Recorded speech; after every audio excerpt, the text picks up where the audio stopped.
मड़ई में धुआं से बोला बोला पौरहवा बाबा की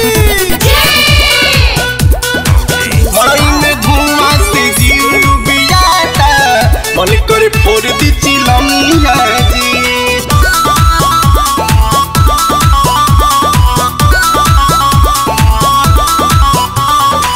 पियला गांजा रउआ मांगिला सलाई काहे ना खाइला जी मेवा मलाई।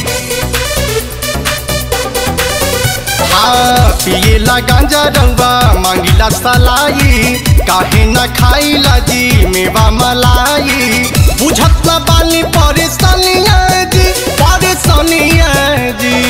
मड़ई में धुआं से जीव बियाता मन करे फोड़ दी चिलमिया जी। ए जी मड़ई में धुआं से जीव बियाता मन करे फोड़ दी चिलमिया आज फोड़ो।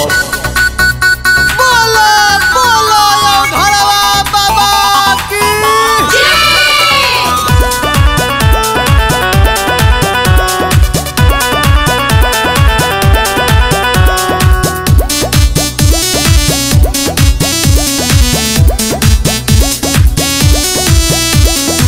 भांग पिसवाइला दिन भर खटाइला तरफ से बथे कलैया रउर खाली डमरू बाजता नींद नहीं हमरो लागता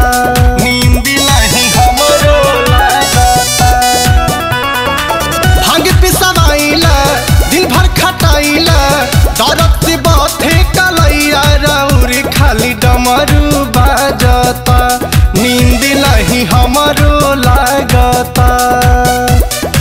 लोढ़ा के पड़ल बा निशानिया जी मड़ई में धुआं से जीव बियाता मन करे फोड़ दी चिलमिया जी। मड़ई में धुआं से जीव बियाता मन करे फोड़ दी चिलमिया जी। उमापति महादेव की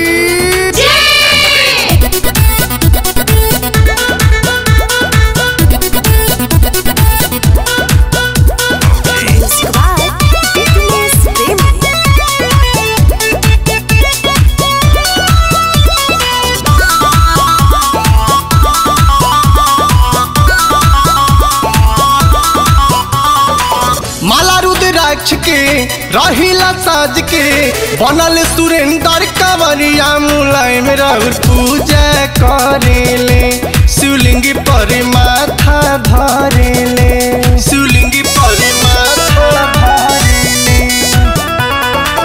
माला रुद्राक्ष के रहिला साज के बनल धीरेन्द्र कंवरिया मुलायम रउर पूजा करेले शिवलिंग पर माथा धरेले।